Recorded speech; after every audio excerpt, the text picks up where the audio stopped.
வணக்கம். சில காட்சிகள் ஒரு டைரக்டருக்கு பிடிச்சிருச்சுனாக்க, அந்த காட்சியை வெவ்வேறு படங்கள்லையும், அவருடைய படங்கள்லேயே அப்படி சேர்த்துக்கிறது ஒரு வழக்கமாக இருக்கும். சர்வர் சுந்தரம் திரைப்படத்தில் அப்படி ஒரு காட்சி. அந்த காட்சியை இன்னொரு பாலச்சந்தர் சார் படத்துலையும் நம்மளால் பார்க்க முடியும். அப்படி உங்களுக்கு ஏதாவது ஞாபகம் இருக்கா? நிறைய படங்களை, நிறைய காட்சிகளை அப்படி உதாரணமாக பல படங்களை சேர்த்து சேர்த்து சொல்ல முடியும். இது மாதிரி நிறைய டைரக்டர்கள் அது மாதிரி பண்ணுறது உண்டு. குறிப்பாக சர்வர் சுந்தரம் திரைப்படத்தில் நாகேஷ் பெரிய நடிகர் ஆகிடுவார். அவங்க அம்மா எஸ்என் லக்ஷ்மி. அந்த சமயத்தில் கல்யாணத்தை பற்றி பேசுகிறத பற்றி நாகேஷ் ஒரு வார்த்தையை விடுவார். கல்யாணத்தை பற்றி பேசலாமா, அது எப்படி பேசலான்னு ஒரு ஒத்தியை பார்த்துடலாம் அப்படின்னாங்க. ஏண்டா வயசாகிட்டே போகுது, காலகாலத்தில் ஒரு கல்யாணத்தை பண்ணிக்க வேணாமா அப்படின்னு சொல்லிட்டு எஸ்என் லக்ஷ்மியை பேச சொல்லுவார். அப்படி நீ கேட்ப, நான் உடனே கல்யாணத்துக்கு இப்போ என்னம்மா அவசரம் அப்படின்னு நான் சொல்லுவேன். அப்படின்னு ஞாபகம் இருக்க அந்த காட்சி. உடனே நாகேஷ் அப்படி சொல்லுவார். இப்போ நீ அதுக்கு என்னடா அதை தான் அந்த சமயத்தில் முடிக்க வேணாமா அப்படின்னு சொல்லிட்டு நீ கேட்ப. உடனே நான் இது மாதிரி பதில் சொல்லுவேன் அப்படின்னு நாகேஷ் எஸ்என் லக்ஷ்மி தன்னுடைய அம்மா கிட்ட இந்த வார்த்தைகள் என்னென்னலாம் பேசுகிறோம் அப்படிங்கிறதெல்லாம் சொல்லிட்டு பேசி முடிச்சுட்டு, சரிம்மா இப்போ ஒத்திகை ஆரம்பிக்கலாம், இது இப்போ ஒத்திகை முடிஞ்சிருச்சு, இப்போ பேசலாமா, கேளுமா, ஏண்டா காலகாலத்தில் எப்படா கல்யாணத்தை பண்ணிக்க போகிற அப்படின்னோன்னே, இதுக்கு என்னம்மா இப்போ அவசரம் அப்படின்னு நாகேஷ் கேட்பாரு. சரி விடு, அவசரம் இல்லைன்னாக்கா அப்படின்னு சொல்லிட்டு எஸ்என் லக்ஷ்மி அம்மா போயிடுவாங்க. ஆக்சுவலாக தன்னுடைய காதலை கேஆர் விஜயாவை காதலிக்கிற விஷயத்த சொல்லணுங்கிறதுக்காக தான் நாகேஷ் அந்த இடத்துல அப்படி ஒரு சீனை விட்ட போடுவார். ஆனால் இது இப்படி நடந்துருமா? அதுக்கப்புறமா ஒரு 2 சீன் கழித்து, அம்மா கல்யாணத்தை பற்றி அப்படின்னாங்க. அது ஒன்றும் இல்லையம்மா அப்படின்னாங்க. அன்றைக்கி பேச ஆரம்பிச்சேடா, நான் கிண்டல் பண்ணிட்டு போயிட்டேன் நான். இல்லைம்மா நாங்கள் அன்றைக்கி ஒரு கதை ஆரம்பிச்சியா, நாங்கள் கதை தானே, அதை கதை தான் அப்படியே கதையாகவே முடிஞ்சிடுச்சுமா அப்படின்னு சொல்லுவார். இந்த சீன் ஞாபகம் இருக்குன்னு நினைக்கிறேன். இப்போ அப்படியே கட் பண்ணினாக்கா அதுக்கப்புறம் ஒரு 20-25 வருஷம் கழித்து வந்தீங்கன்னாக்கா, உன்னால் முடியும் தம்பி அப்படிங்கிற திரைப்படம் ருத்ரவீணாங்கிற பேரில் சிரஞ்சீவியை வைத்து தெலுங்கில் எடுத்து மிகப்பெரிய ஹிட் அடிச்சுது. அந்த படத்தை தமிழில் ரீமேக் பண்ணார்.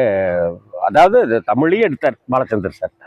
அங்கே தெலுங்கில் சிரஞ்சீவி நடிச்சிருப்பார், இங்கே தமிழில் கமல் சார் நடிச்சிருப்பார். 2 கதாபாத்திரத்துலேயும் 2 படத்துலையுமே பிலகரி மார்த்தாண்டம் பிள்ளையா ஜெமினி கணேசன் நடிச்சிருப்பார். அங்கே சிரஞ்சீவிக்கு அப்பாவா அவர் தான், இங்கே கமலுக்கு அப்பாவாகவும் நடிச்சிருப்பார். இந்த உன்னால் முடியும் தம்பி படத்துலையும் இதே போல் ஒரு காட்சி ஒன்று ஞாபகம் இருக்குமான்னு தெரில, கவனித்து பாருங்கள். இப்போ அதாவது உன்னால் முடியும் தம்பியில் அன்னி கதாபாத்திரம், கமலஹாசனுடைய அன்னி இவங்க அங்கே இருக்க அன்னி மனோரமா. அன்னி அங்கே இருக்க அன்னி அப்படின்னு சொல்லுவார். மனோரமா கிட்ட தன்னுடைய காதலை சொல்லியிருப்பார். நான் மாதிரி ஒரு பொண்ணை காதலிக்கிறேன் அப்படின்னு. எப்பா என்ன செய்யறதுன்னு தெரியலையப்பா, நாங்கள் அண்ணி நீங்கள் தான் நீ அப்பாட்ட சொல்லி பிலகரிட்ட சொல்லி கல்யாணத்தை ஏற்பாடு பண்ணி வைக்கணும். ஐயோ அப்படின்னாங்க.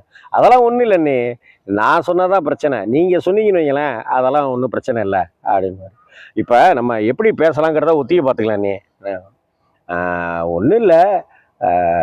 ஒன்றும் இல்லைன்னா என்ன இல்லை, நம்ம உதயமூர்த்தியை பற்றி தான் உழக்க உதவாக்கற செல்லாக்காசு அப்படின்னு கமல் சொல்லுவார். உடனே மனோரமா அதிர்ச்சியாகி அப்படி பார்ப்பாங்க. இல்லை அப்படி தானே திட்டுவார், 4 உதவாக்கற 2 செல்லாக்காசு அப்படின்னு சொல்லி திட்டுவார். அதான் சொன்னேன் நான் அப்படின்வாங்க. அப்பாடா நம்மளை திட்டலாடாவேன் அப்படின்னு மனோரமா இருப்பாங்க. இல்லை உதயமூர்த்திக்கும் வயசாகிட்டே போகுது காலகாலத்தில் அப்படின்னோடனே இது மாதிரி பேசி ஒரு ஒத்திகை பார்த்துக்குவாங்க. சரி பின்னாடி பார்க்கலாம். இல்லை வயசாகிட்டே இருக்கு, என்னவா அவனுக்கு அப்படி இப்படின்னு சொல்லி மனோரமா ஜெமினி கணேசன்ட்ட பேசுறது மாதிரி இவங்க ஜெமினி கணேசன்னா கமல் உட்கார்ந்துருப்பார். அன்னி நான் உதயமூர்த்தி கிடையாது, இப்போ நான் பிலகரி மார்த்தாண்டமில்ல, நீங்கள் அதே அன்னி அங்கே இருக்கட்டி, நீங்கள் இப்போ என்கிட்ட பேசுகிறீங்க அப்படின்னு சொல்லிட்டு தான் இப்போ கமல் இந்த விஷயத்தெல்லாம் பேசுவார். ஓதவாக்கற செல்லாக்காசு என்னவா அவனுக்கு அப்படின்ட்டுலாம் கமல் ஜெமினி பேசுகிற மாதிரியே பேசுவார். ஊஞ்சலில் உட்காந்து கமல் பேசிகிட்டு இருப்பார். அப்போ அங்கே மனோரமா இருப்பாங்க. அப்போ இல்லை அவனுக்கு நாங்கள் பின்னாடி பார்க்கலாம் அப்புறம் அப்படின்வாங்க. அப்படி சொல்லும்போது இல்லை அப்படின்னு மனோரமா ஆரம்பிக்கும் போது பார்த்தா கமல் முதுகுக்கு பின்னாடி ஜெமினி கணேசன் வந்துட்டு இருப்பார். சொல்லுங்க. இல்லை பின்னாடி பார்க்கலாம். ஐயையோ என்ன நீ டைலாக்கை மறந்துட்டு காலகாலத்தில் அவனுக்கு ஒரு கால் கட்டு போட வேணாமா ஆடிடாங்க. என்னது என்ன கால் கட்டு எதுக்கு இப்போ என்ன ஆ? இல்லை நீ என்ன நீ பின்னாடி பார்க்கலாம் என்ன நீ பின்னாடி பார்க்கலாம்ப்பா அண்ணி என்ன நீ டைலாக் மறந்துட்டு பின்னாடி பாருப்பா அப்படின்னு சொல்லிட்டு போவாங்க. பின்னாடி பார்த்தா ஜெமினி கணேசன் வந்துட்டு இருப்பார். இந்த பாலச்சந்தர் சாருடைய கதை வசனத்தில் கிருஷ்ணன் பஞ்சு சார் டைரக்ட் பண்ணின சர்வர் சுந்தரம் பாலச்சந்தர் சாருடைய ட்ராமா படமானுச்சு. அந்த படத்துலையும் அம்மா கிட்ட தன்னுடைய காதலை சொல்கிற மாதிரியான ஒரு ஒத்திகை.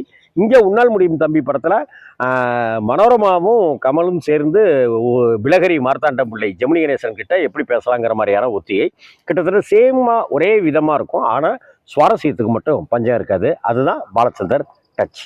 வணக்கம்.